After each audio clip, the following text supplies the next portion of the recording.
लोकसभा चुनाव से पहले हर एक राज्य में सियासी सरगर्मियां तेज हो चुकी हैं। इन्हीं में से एक है उत्तर प्रदेश की सियासत। उत्तर प्रदेश की सियासत के बारे में आप बखूबी जानते हैं, समझते हैं। दिल्ली की सियासत के दरवाजे खुद पे खुद खुल जाते हैं जब यूपी की सियासत में कोई भी राजनीतिक दल जीत हासिल कर लेता है उसके लिए।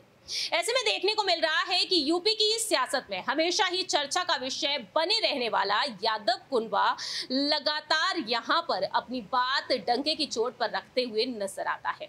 समाजवादी पार्टी के प्रमुख अखिलेश यादव जीत का दावा कर रहे हैं, इंडिया गठबंधन से वह जुड़ चुके हैं और दूसरी ही तरफ उनकी पत्नी मैनपुरी से सांसद डिंपल यादव भी डंके की चोट पर अपनी बात रख रही हैं।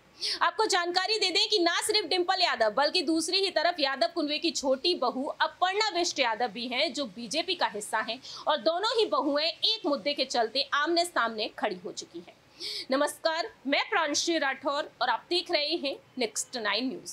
दरअसल आपको बता दें कि हाल ही में बिहार के मुख्यमंत्री नीतीश कुमार ने सेक्स एजुकेशन पर एक बयान दिया। विधानसभा में उन्होंने ऐसा बयान दिया जिसके बाद से देखा जा रहा है कि बीजेपी उनके खिलाफ है, लेकिन यहाँ पर जो सहयोगी दल है वो उनके साथ खड़े हुए हैं।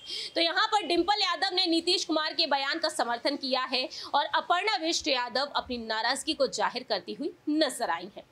दरअसल जानकारी के लिए आपको बता दें कि अब यौन शिक्षा को लेकर यहां पर डिंपल यादव ने बात रखी है। वह नीतीश कुमार के समर्थन में उतर आई हैं, कहती हैं कि यौन शिक्षा पर अब खुलकर बात होनी चाहिए।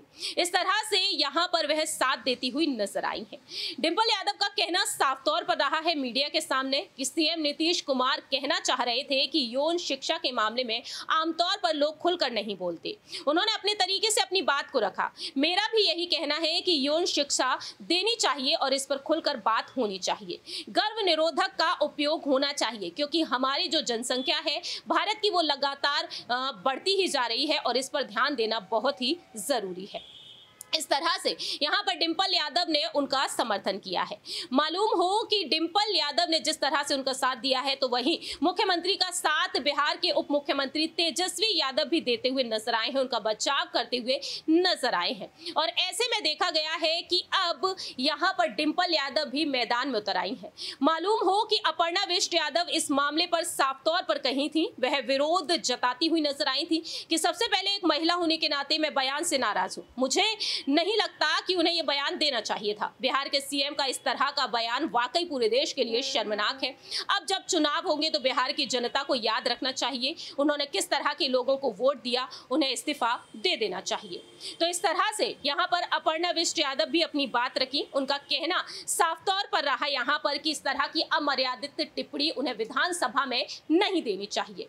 उनका कहना रहा कि यहाँ पर देखा गया है साफ तौर पर कि महिलाओं के सम्मान में इस तरह की टिप्पणियां अब नहीं देनी चाहिए। तो बीजेपी भी यहां पर उन पर बरसती हुई नजर आई और इसी वजह से यादव कुनबे की बहू अब आमने सामने है। मालूम हो कि पारिवारिक तौर पर दोनों के बीच का रिश्ता काफी खास है, लेकिन यहां पर बीजेपी की तरफ है अपर्णा बिष्ट यादव और समाजवादी पार्टी से तो है ही डिंपल यादव। ऐसे में देखा जाए तो यहाँ पर दोनों ने अपने अपने विचार रखे हैं, लेकिन यहाँ पर नीतीश कुमार ने क्या कुछ कहा ये भी आपको सुना देते हैं, देखिए जरा। मेरे मन से अगर कोई शब्द बात आ गई कि पुरुष और स्त्री दोनों जो लड़का लड़की रात में सोने की बात है तो मैं माफी मांगता हूं उसके लिए।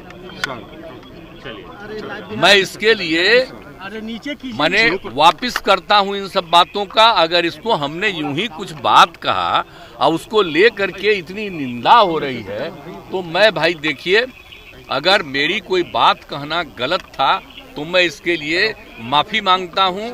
इसको हम वापस करते हैं और अगर मेरे किसी बात से कोई इसकी निंदा कर रहा है तो भाई हम वापस करके और निंदा हम अपने कर लेते हैं, माफी मांगते हैं। और अगर कोई मेरी निंदा करता रहता है और कोई भी बात करता है उसको लगता है कि बड़ा गलत था तो मैं उनका अभिनंदन करता हूं। मैं पूरी चीज न है तो जो हम लोगों ने कहा कि अगर पढ़ लेगी लड़की और वो जब शादी होगा लड़का लड़की में तो जो पुरुष है वो तो रोज रात में जो सदिया होता है उसके साथ करता है ना,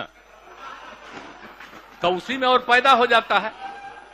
और लड़की पढ़ लेती है तो हमको मालूम था कि वो करेगा ठीक है, लेकिन अंतिम में भीतर मत घुसाओ, उसको बाहर कर दो।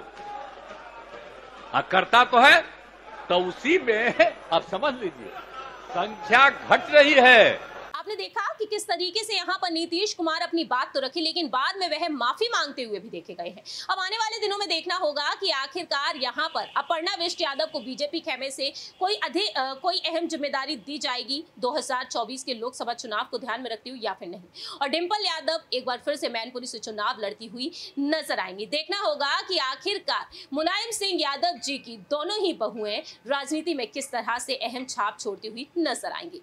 इस खास रिपोर्ट में इतना ही। बाकी की तमाम अपडेट्स के लिए आप देखते रहिए नेक्स्ट 9 न्यूज।